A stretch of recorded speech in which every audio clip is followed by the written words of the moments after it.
Boas noites.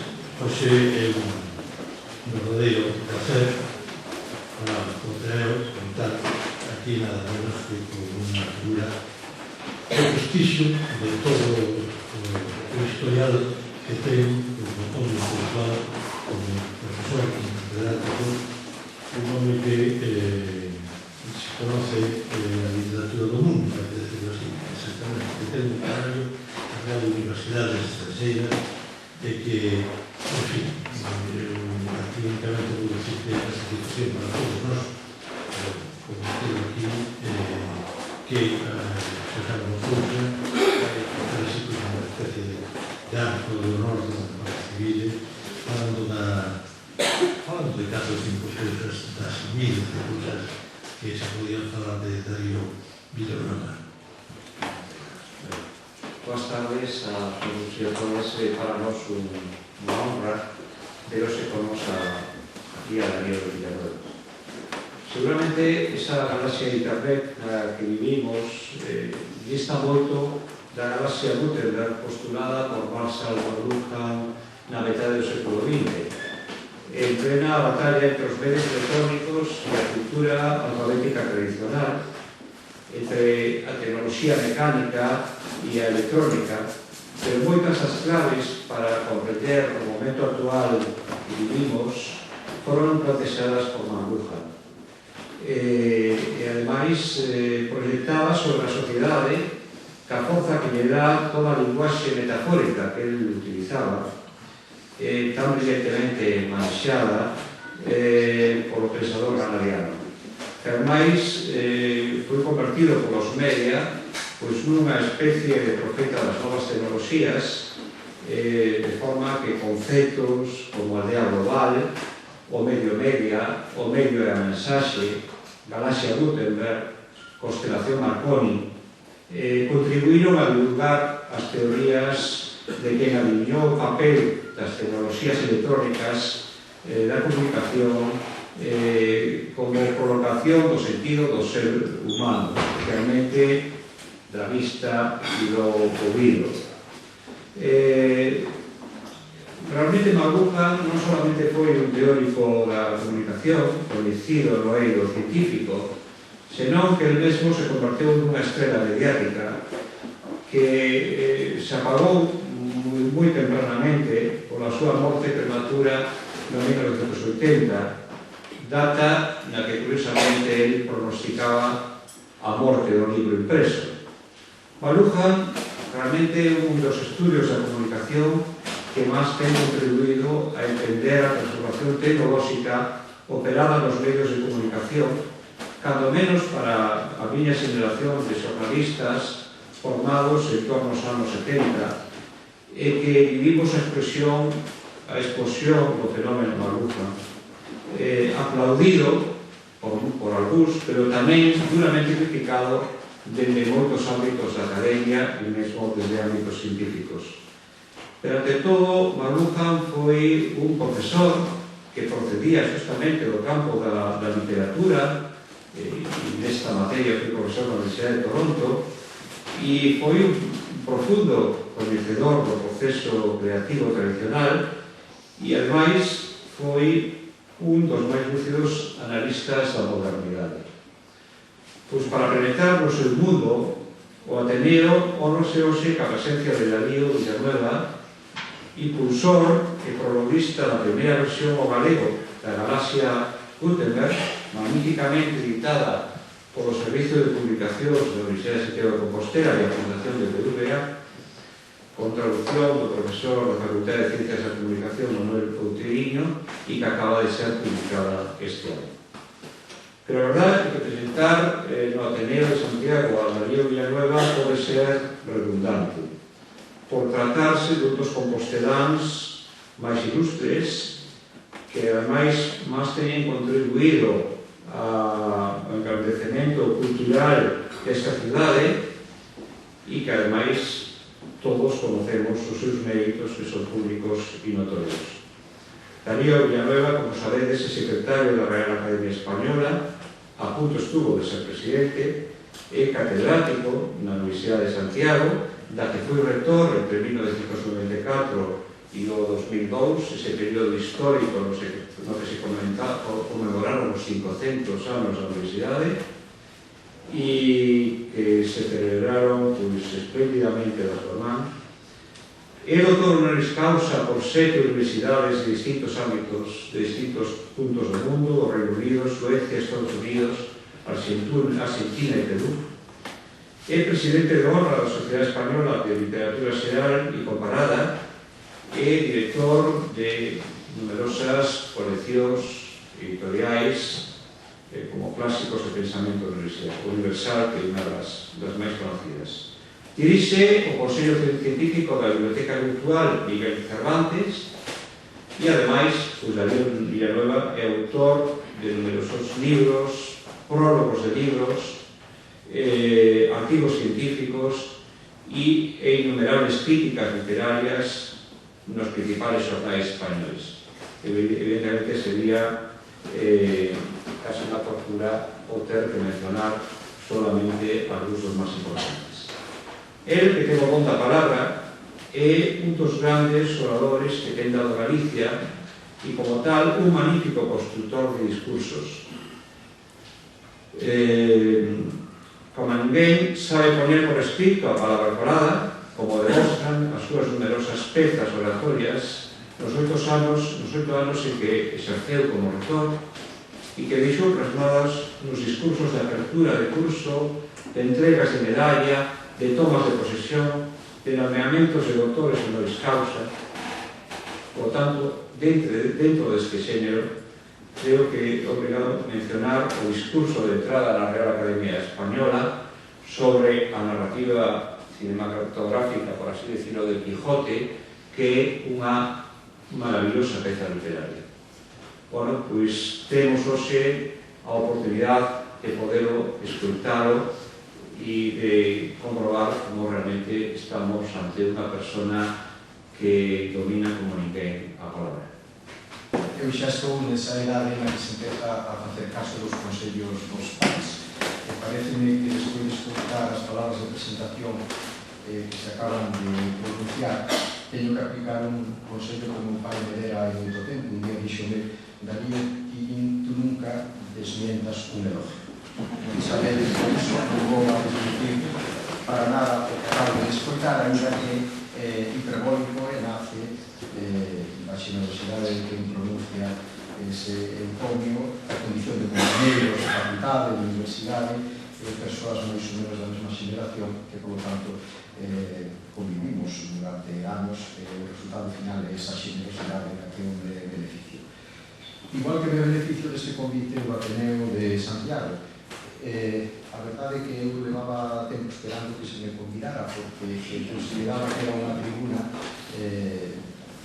moi prestixiosa, que nace dunha iniciativa propia de unha cidade culta como é a nosa, máis aló do que son os ámbitos universitarios, que teñen o seu percorrido, pero a sociedade civil compostelana é tamén fecunda en creación de iniciativas, e esta, na miña opinión, é unha das máis oportunas, ainda que o nome Ateneo teña unhas certas resonancias decimonónicas, pero as cousas boas tampouco hai por que sustituídas. E logo, ademais, cando se me fixo o convite para este ano e para esta data, encontreime con algo que me facilitaba moitísimo as cousas, que era precisamente a posibilidade de ter un tema relativamente coñecido por mí, que podería, que caixa, o veremos, ter interese para todos ustedes, e que ademais era oportuno en relación dunha conmemoración, unha efeméride. Concretamente, o centenario do nacemento en Edmonton, Alberta, Canadá, de Marshall McLuhan no ano de 2011. Está ben, penso eu, que recordemos as figuras máis destacadas das nosas actividades meirantes, co gallo de estos centenarios de nacemento, de morte ou da publicación de alguna obra fundamental. Se llamaba que Marshall McLuhan non ocupara un pouco do noso espacio neste ano do centenario do seu nacemento, que está xa a piques de terminar. Pero, igualmente, Está esa oportunidade que acaba de ser mencionada de que a Universidade de Santiago acaba de publicar a primeira traducción directa ao galego de a súa obra máis coñecida, a Galaxia Gutenberg, que o ano próximo vai facer 50 que se publicara. É unha obra que exerceu unha influencia enorme no pensamento e na propia configuración das mentalidades, contando ademais con que inmediatamente callou nese ronsel de enorme impacto social que os medios de comunicación aportan a calquera idea. Marshall McLuhan non foi un pensador extraordinariamente profundo, na miña opinión, e non o digo no seu desdoro, o digo simplemente por manter unha objetividade de criterio, amicus plato, magis académicas, eu sinto de amigo intelectual de McLuhan, pero iso non me impide recoñecer que o seu pensamento non é totalmente sistemático, é un pensamento que moitas veces contradice o rigor académico. Isto se foi botado en cara polos seus contemporáneos xunto a afirmacións excesivas da súa importancia, como a que un dos creadores do novo periodismo norteamericano, Tom Wolfe, chegou a dicir que o pensamento de McLuhan era equiparable ao de Newton, o de Darwin, Einstein, Pavlov e Freud. Isto non é así, en modo algún, porque ademais os textos de McLuhan, que se centran sobre todo en dúas obras meirantes, a Galaxia Gutenberg do ano 62, comprendendo os medios de comunicación que é 4 anos despois, sobre todo a primeira, ten un estilo impresionista, cheo de formulacións apolíticas, incluso de auténticas máximas ou casi refranes, máis que pensamentos moi artellados e moi articulados. O pensamento de McLuhan é aforístico, pero os seus aforismos son como lámpadas que iluminan aspectos de unha realidade que naquele momento estaba cambiando sen que os intelectuais tiveran conciencia, estou falando dos primeiros anos 60, do que realmente estaba a suceder. El era un home profundamente conservador, eu o calificaría de un conservador visionario, sin embargo, soupo atinar onde estaban esos puntos nucleares dunha nova sociedade e non tanto describilos de maneira exhaustiva, senón poñerles un rubro, un nome, unha frase que inmediatamente quedou prendida na mente dos lectores, na mente dos periodistas e, en xeral, na mente de todos os contemporáneos. E, sobre todo, ele criticaba dúas cousas coas que eu me sinto identificado como tales críticas. Por unha parte, dicía que os estudiosos da realidade cultural e social, o mellor tamén isto ten que ver para os propios políticos, caen no vicio do que ele chamaba de a visión do espello retrovisor. É dicir, para comprender e para adiantarse os fenómenos de futuro, aplican perspectivas e nocións que veñen dos fenómenos do pasado, existindo, por lo tanto, unha contradicción entre unha cousa e outra.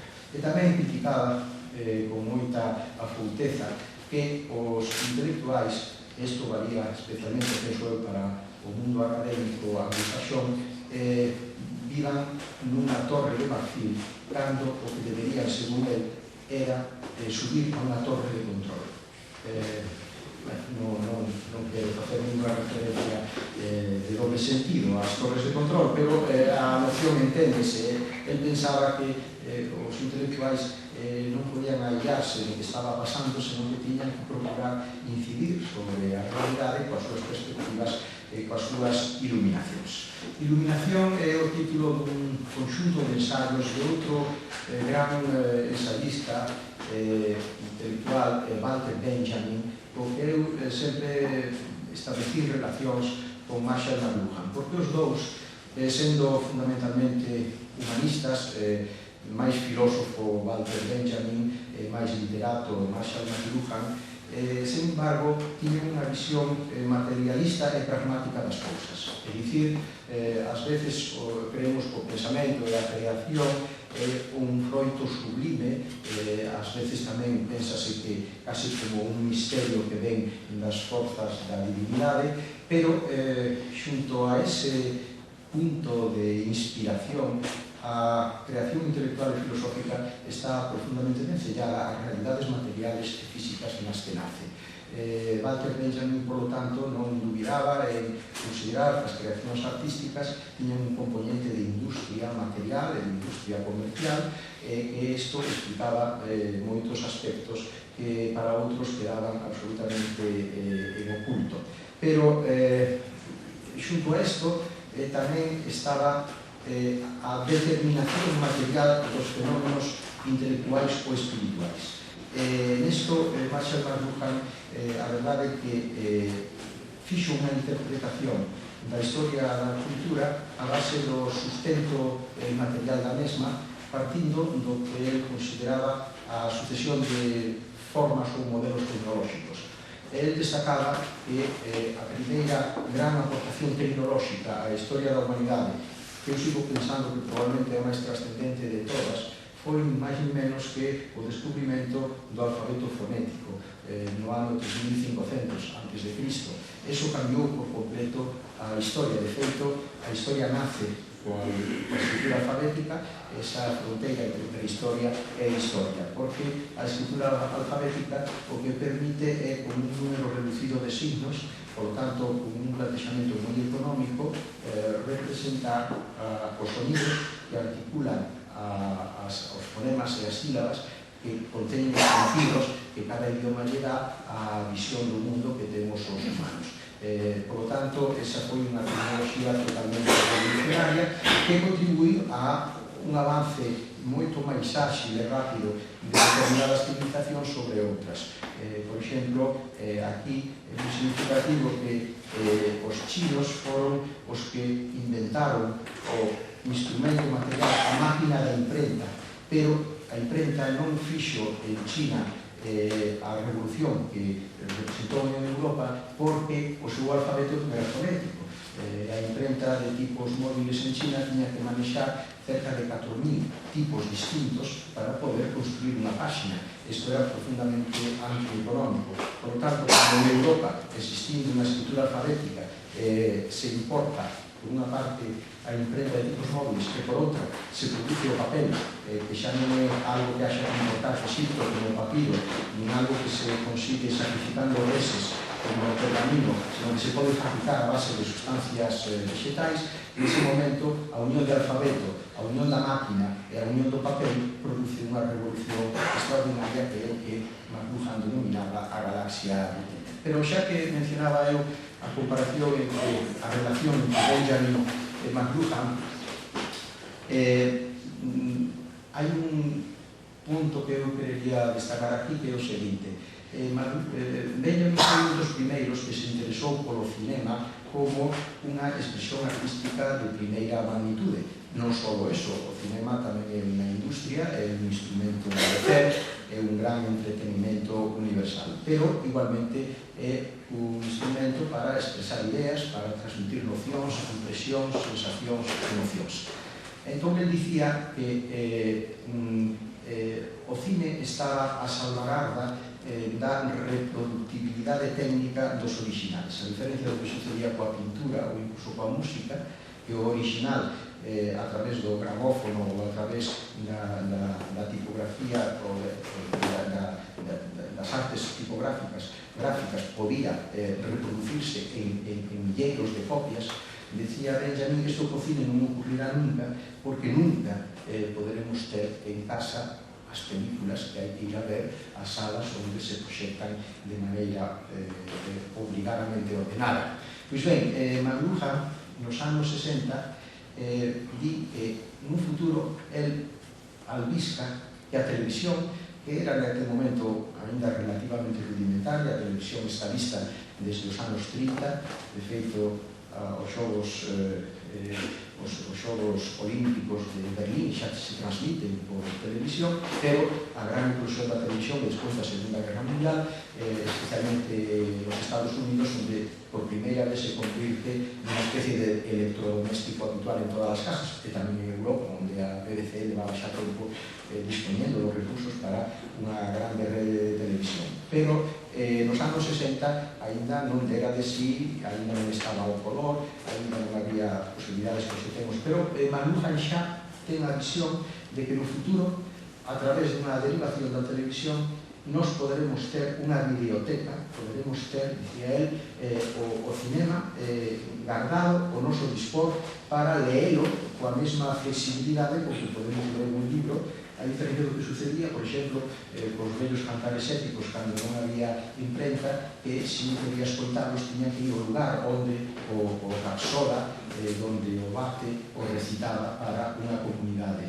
El pensaba, por suposto, no que pouco despois sería o vídeo, e hoxe xa a evolución permite ainda un paso máis de perfeccionamento a través dos DVDs, do home cinema, é dicir, hoxe en día se pode falar de que efectivamente nos podemos posuir unha película igual que posuíamos os libros desta época de Gutenberg. Non antes, por certo, eu recordo hai moitos anos a lectura dun traballo dun profesor da historia da nosa universidade sobre a biblioteca medieval dos Reis de Portugal, e a biblioteca dos Reis de Portugal tiña 16 exemplares. É dicir, que o concepto de libro, que xa existía, por suposto, antes da imprenta, era un concepto completamente distinto ao libro democratizado que a imprenta determinou. E isto significa un cambio de sensibilidade, un cambio de sociedade e tamén incluso de psicología.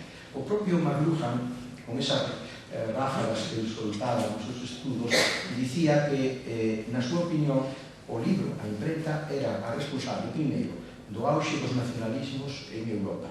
En segundo lugar, tamén, dun preocupante incremento da esquizofrenia, que atribuía a un obxeto tecnolóxicamente evolucionado nas consecuencias nesta dirección.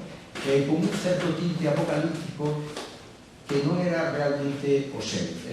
Más ou menos na época en que McLuhan estaba conseguido tanto éxito por seus libros, un xoven semiólogo e medievalista italiano, Umberto Eco, publicaba unha obra titulada Apocalípticos e integrados na cultura de masas, onde contraponía, efectivamente, que nos teñen unha visión absolutamente negativa de calquer avance, os que son capaces de asimilarse a eses avances e, por lo tanto, non adoptan nunca unha visión apocalíptica das cousas. Si houbera que definir a Marshall McLuhan por unha destas dúas opcións, eu diría que apunta moito máis a liña dos integrados e a liña dos apocalípticos. Ainda que é curioso saber que, por exemplo, lle tiña prohibido ao seu fillo Eric, que continuou os seus pasos, que tivera televisión na casa, porque non quería que os seus netos foran contaminados por aquel instrumento que ele consideraba moi perxudicial para a configuración das mentes dos rapaces.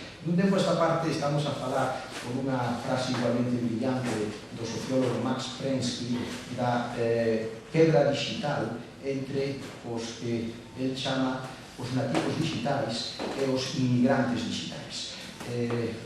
Eu sou un inmigrante digital porque, evidentemente, cheguei xa maior incluso a propia televisión. Eu recordo que a televisión chegou a miña casa cando eu tiña 13 anos, e os ordenadores chegaron cando xa era un home feito. En cambio, os alumnos universitarios que chegan á Universidade de Santiago nestes outonos son xa nativos digitais. Para eles a galaxia de internet xa non digamos a galaxia que algunos chaman McLuhan, que é a galaxia dos medios de comunicación eléctricos. Iso é algo que está absolutamente integrado, non sei se no seu xenoma, pero si na súa configuración mental e habitual desde pequenos. Pois ben, Max Prensky establece, como digo, esta distinción, e resulta que McLuhan falaba nos seus libros dos nenos televisivos, igual que Nicolás Negroponte, o gran gurú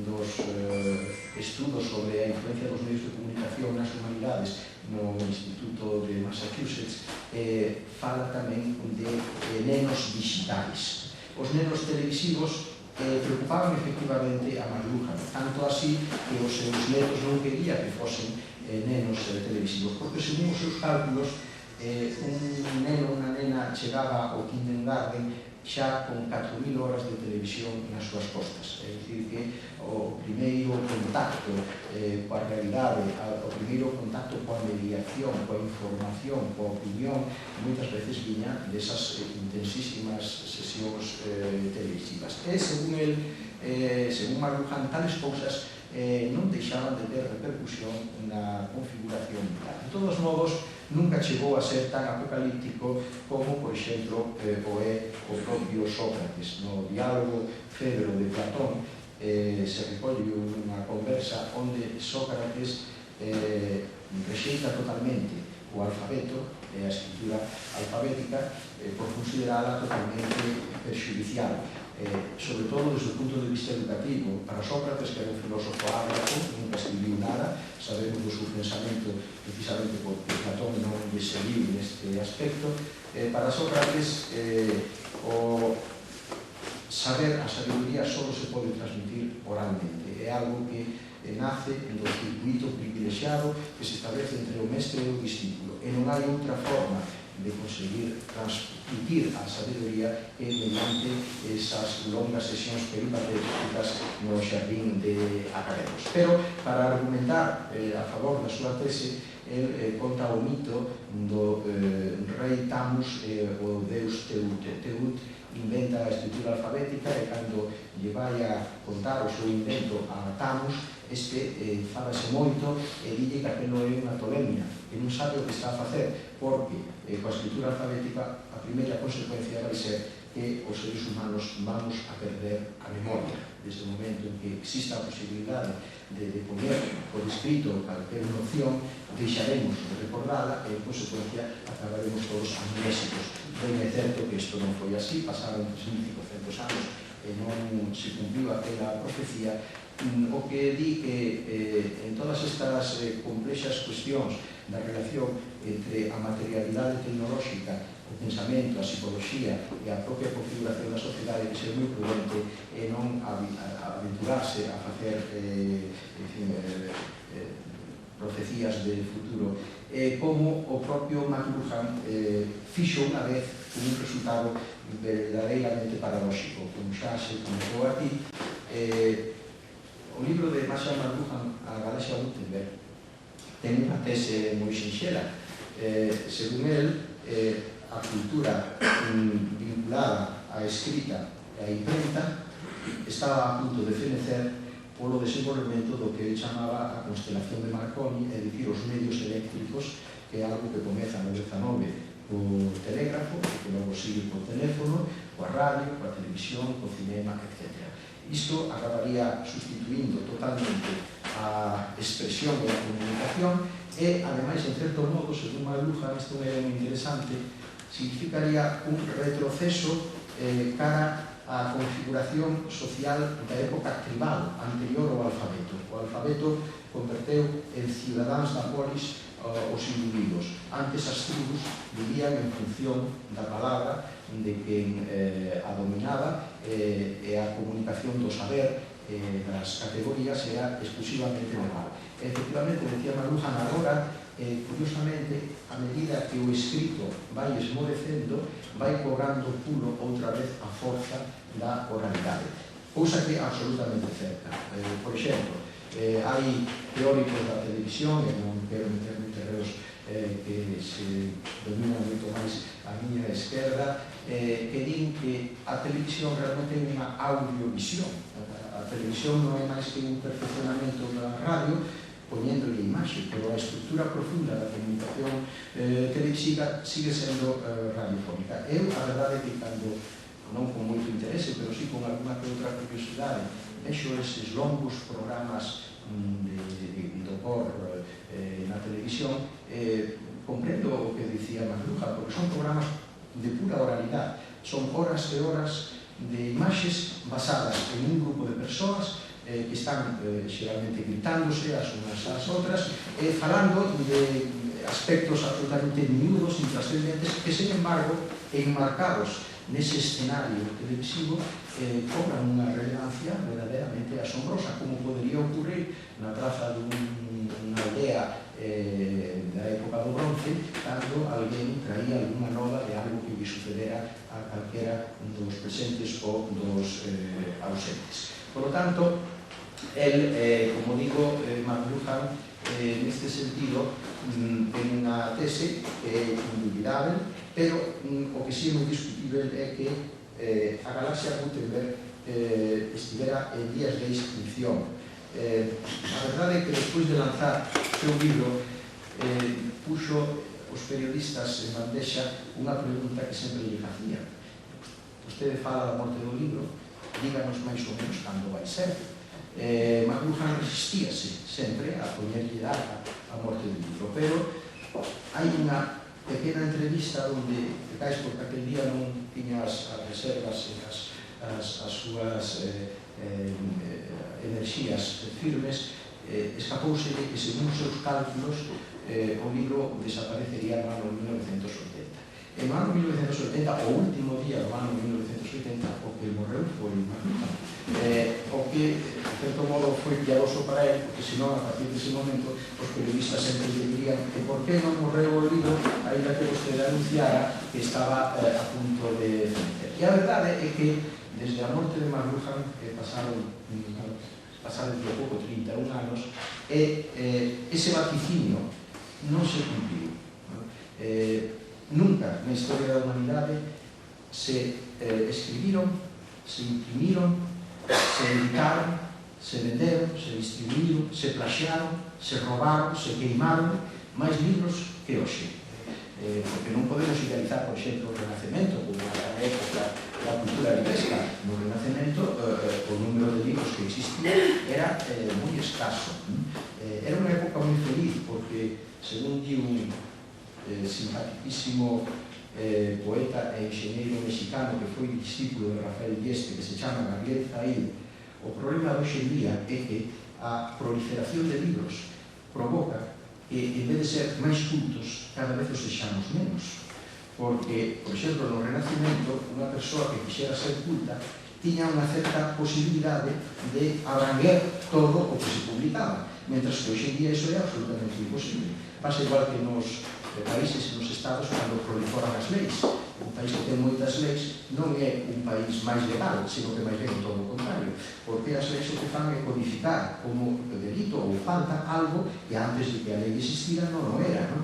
Por iso non estou facendo unha proclama anarquista, mas é máis ou menos o mesmo plantexamento. Pois a verdade é que isto é así, e McLuhan ten no seu debe, se algo que temos que atribuir neste capítulo, esa teima da morte do libro, que recibiva todos os anos, sempre que hai unha feira de Frankfurt, volve a dicirse a morte do libro. Agora xa temos outra data para a morte do libro, que é, según os últimos cálculos, o ano 2017. Dice que no ano 2017 o libro gutenbergiano desaparecerá.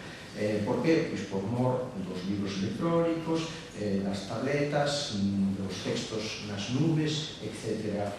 Xa veremos se chegamos a lá que pasa, pero todo apunta a que esos vaticinios non son moi plausibles, que máis ben hai que pensar en algo que o propio McLuhan igualmente recoñecía, que é a convivencia entre eses grandes ciclos da tecnoloxía que configura a cultura e o pensamento. É dicir, a imprenta non acabou o manuscrito. O manuscrito, a escritura alfabética, non acabou coa oralidade. A galaxia que algúns chaman McLuhan, é dicir, a galaxia dos medios eléctricos, non conseguiu acabar co libro.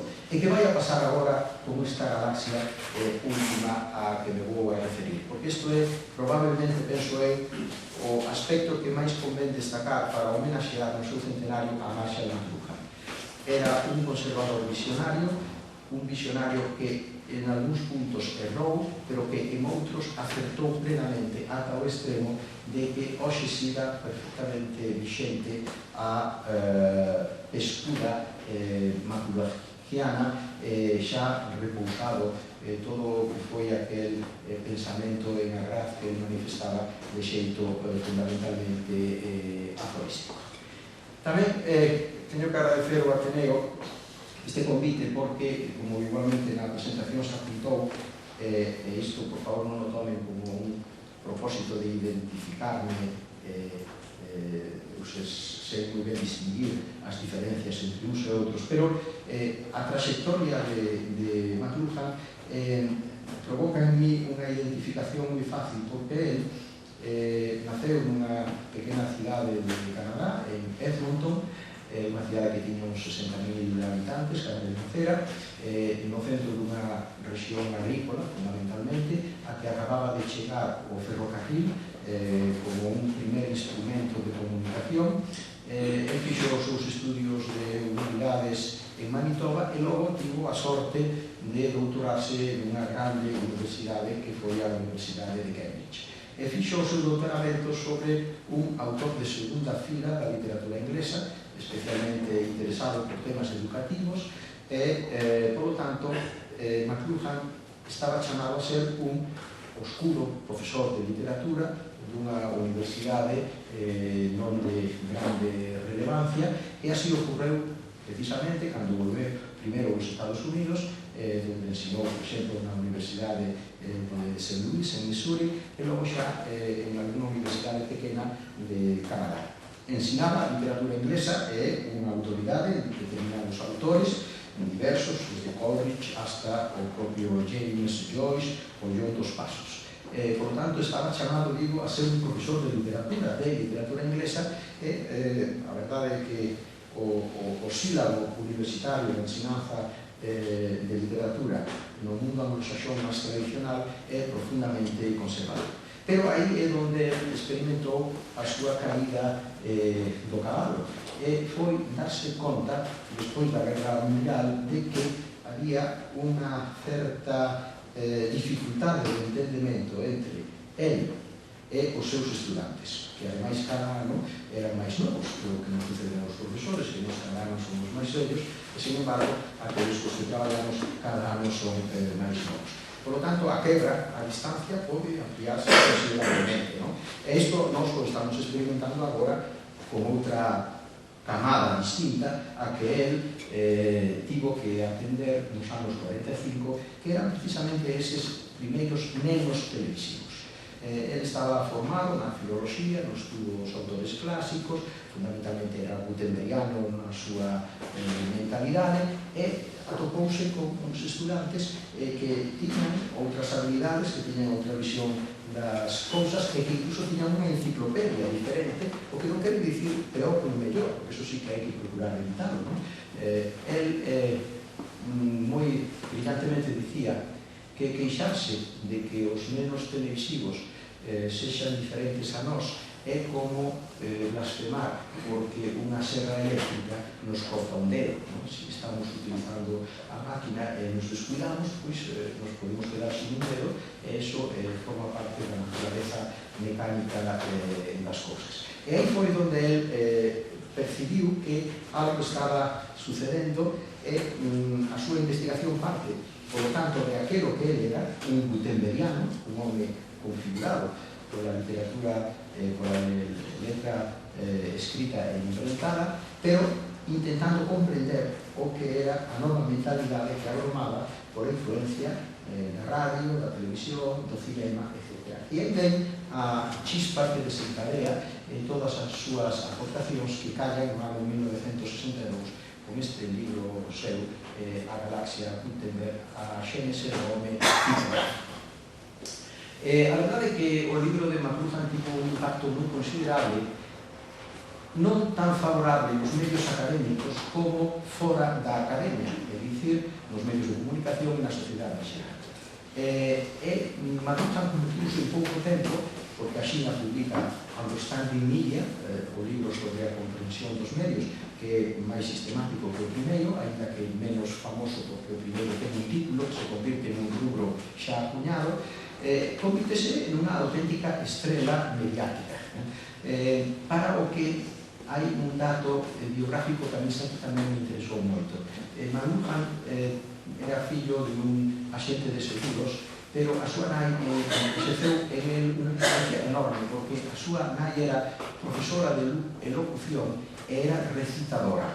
recitaba nos locais parroquiais, en centros cívicos, e os que foron discípulos de McLuhan e asistiron ás súas charlas destacan precisamente esa capacidade que ele tiña de convertirse nun auténtico performer. Unha conferencia de McLuhan era o máis contrario a unha conferencia académica tradicional. Era como unha especie de recreación casi histriónica, no bom sentido da palabra, onde, máis que un argumento trabado, o que había era esas ráfagas de inxenio que ás veces improvisaba e que ao final conseguían engallolar o público. A verdade é que académicamente isto lle causou algún outro problema porque os estudantes da Universidade de Toronto, onde ocupou finalmente unha cátedra moi importante, os máis serios queixábanse de que nos cursos de McLuhan era moi difícil acabar encontrando a materia que supostamente ele tiña que explicar.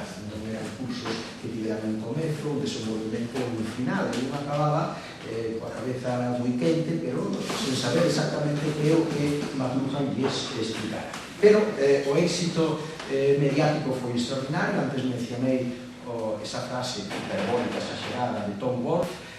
O propio Woody Allen o convirte en personaxe de Annie Hall, onde McLuhan, que tiña máis unha presencia moi fotoxénica, aparece facendo o seu propio papel. Pero co momento da súa morte, esta McLuhanmanía esmorece. Se producen moitos cambios. A propia Universidade de Toronto, prácticamente o mes da morte de McLuhan, pecha o Instituto de Estudio dos Medios que crearon para él e, en certo modo, pode dicirse que McLuhan pasaba a ser unha moda pronto abandonada, pronto esmorecida. Pero houbo un importantísimo renacemento de él, que é o que fai que hoxe siga sendo esa figura emblemática que aporta algo a conclusión do que nos está a suceder hoxe en día, gracias precisamente a esa capacidade profética visionaria a que antes aludíamos. McLuhan morreu no ano 1980, por lo tanto, morreu antes de que se popularizaran os PCs, os ordenadores populares ou domésticos, e, sobre todo, moito antes de que comenzara a rede. Incluso podemos dicir que, según Manuel Castells, que é unha das grandes autoridades universais no tema da rede, español, pero afincado nos Estados Unidos, o Internet que nos coñecemos comenzou a sernos útil no ano 1995. Eso sí, antes había ARPANET, unha serie de conexiones entre ordenadores dos anos 60, porque queres traballaron no mundo da informática, sempre tiveron como propósito a interconectividade entre os ordenadores para potenciar o efecto desa especie de gran cerebro universal que en certo modo estamos a chegar. Por lo tanto, McLuhan, ainda que fala dos ordenadores, fala dunha época casi diríamos incunable dos ordenadores, unha época inicial onde aínda non estaban interconectados da forma que daría lugar a Internet. Pero él ten unha visión moi clara do que pode chegar a ser o ordenador. E aquí é onde ven o propio título da miña charla de hoxe, o centenario de McLuhan desde a aldea global. Aí hai un xogo entre dúas interpretacións desa expresión no contexto en que nos encontramos. Porque eu recordo que no ano 1998 o gallo do Compostela Millennium Festival houve unha serie de conferencias e a mí encargáronme unha, o tema central era a cidade, e eu titulei na Teoría Compostelana da cidade. Ali falo en un momento determinado de McLuhan con unha perspectiva menos completa da que hoxe poda ter, despois de ter editado a traducción galega que eu non fixen, pero que si prologuei da galaxia Gutenberg, pero aproveitaba xa unha noción e unha idea que naquel momento confeso que me serviu para hacer unha pequena maldade. Naqueles tempos eu experimentaba, como moitos composteláns, nas miñas carnes os pellizcos de que Santiago era unha aldea, que é algo que nos dicterios entrecruzados na nosa comunidade de vecinos se escoita. Unhas veces desde o norte, outras veces desde o sur, nos estamos no medio, é lógico que recibamos esos impulsos contrarios. Entón eu, nesa conferencia, tiña a dicir que sí, que probablemente Santiago era unha aldea, pero era a aldea global de que falaba McLuhan, porque, en primeiro lugar, na teoría política de Aristóteles xa se di que a cidade é simplemente o perfeccionamento da aldea en cuanto a acumulación de aldeas, pero a cédula base dunha cidade aldea, igual que a familia, que eso xa é algo diferente. E logo, McLuhan, no seu libro, antes de falar da comunicación eléctrica, que é a que produce o que ele chama a aldea global, a súa frase moi rotunda, dice: a interconectividade electrónica fai do mundo unha aldea global. Estuda outros medios do mesmo, entre os que destaca, por suposto, a escritura alfabética, pero sobre todo destaca a idea de camiño. El di que o camiño foi a primeira infraestructura que contribuiu a configurar o que hoxe en día a tecnoloxía fai o mundo inteiro concebido e realizado, plasmado en forma de aldea global. Entón eu máis ou menos viña a decir que sí, que Santiago era un bo exemplo de aldea global, porque tiña o camiño, porque tiña a escrita, porque tiña a confluencia de discursos, de comunicacións, aquelo, se non foi ler ou foi ben probado, funcionou. Hoxe en día, máis ben, falo de McLuhan desde a aldea global no sentido prístino e auténtico que ele decía. Porque, ainda que para McLuhan a aldea global xa existira simplemente gracias ao telégrafo, ao teléfono, a radio e a televisión, é evidente que a auténtica aldea global é a que nace da interconectividade da rede. E isto é o que McLuhan aliscou con toda claridade. El di: os ordenadores non van ser agilizadores do traballo material na xestión burocrática e na xestión do coñecemento. Os ordenadores van a ser a posibilidade de integrar a toda a humanidade no que el recordaba a propósito do Dante como un gran pensamento universal, e incluso dada a súa condición de católico convertido, foi sendo anglicano, pero converteuse ao catolicismo cando ensinaba na Universidade de St. Louis en Missouri. El dicía: os ordenadores van a acabar realizando o corpo místico de Cristo. É unha interpretación teolóxica, pero, en fin, a metáfora enténdese, non é rigurosa, por suposto, pero a idea está aí, non? A posibilidade da interconectividade entre as mentes, entre os cerebros de todo o mundo, gracias a un soporte tecnolóxico como isto. E para él, tal cousa chegaría no momento en que os ordenadores, que no ano 80, cando el morre, ainda eran elementos máis que nada de escrita ou de manexo de datos, ainda non eran grandes instrumentos de comunicación, é algo que os ordenadores e a rede finalmente está permitíndonos, está producindo para todos nós. Esa foi a gran visión que Marshall McLuhan tivo, e por iso, a partir dos anos 90, cando a configuración da rede está xa consolidada e todos empezamos a experimentar os beneficios deste artiluxo, isto é o que posibilita o renacemento de Marshall McLuhan convertido nunha especie de gurú das novas tecnoloxías e da interactividade. De él, nos medios dicense cousas moi exageradas, pero ao mesmo tempo moi expresivas, como cando, por exemplo, se chama o místico da aldea global, ou o o máis hippie dos académicos e o máis académico dos hippies, non? Porque foi quen de aventurar o que sería a sociedade na que estamos hoxe en día. Fundamentalmente, o que eu quería salientar para rematar a miña conferencia é que o pensamento de McLuhan de maneira sintética representa, aínda que non dun xeito profundamente sistemático, significa a capacidade intuitiva e reflexiva dun chamado a ser modesto profesor de literatura na universidade para entender o que nos estaba empezando a suceder nesa interconexión profunda e fascinante entre os componentes materiais e tecnolóxicos e as nosas mentes e a sociedade a que todos pertencemos. El foi, por lo tanto, un visionario que fala do que hoxe en día sigue a sucedernos e o fai desde unha posición ambigua.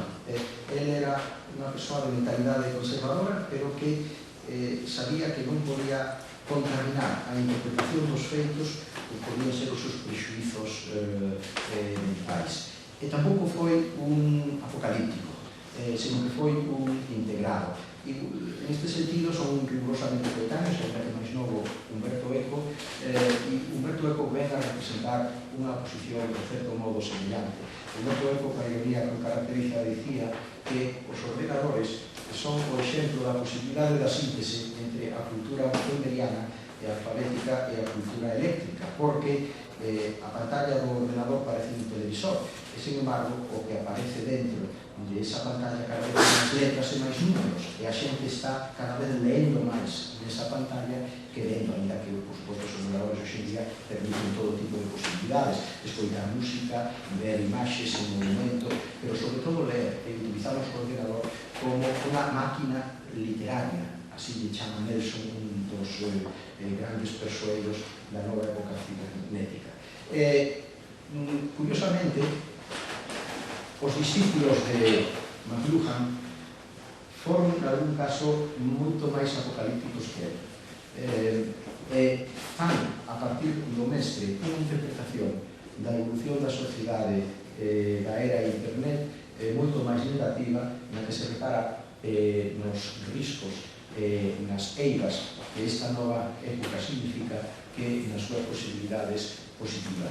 Especialmente hai un que xa morreu tamén, Neil Postman, que é profundamente certeiro de determinadas observacións, pero profundamente pesimista no conxunto. O seu libro Tecnópolis, que é unha descripción dos Estados Unidos, el presenta a sociedade americana como unha sociedade completamente contaminada pola influencia dunha comunicación interesada, non se sabe moi ben en función de que intereses, pero que convirte todo o xenuino e o auténtico en moneda de cambio, en algo deturpado, en algo deleznable.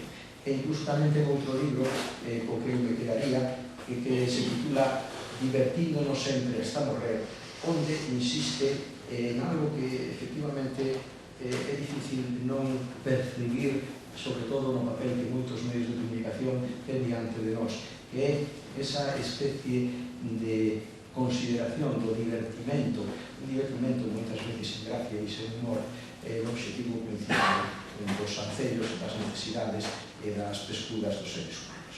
Moitas gracias.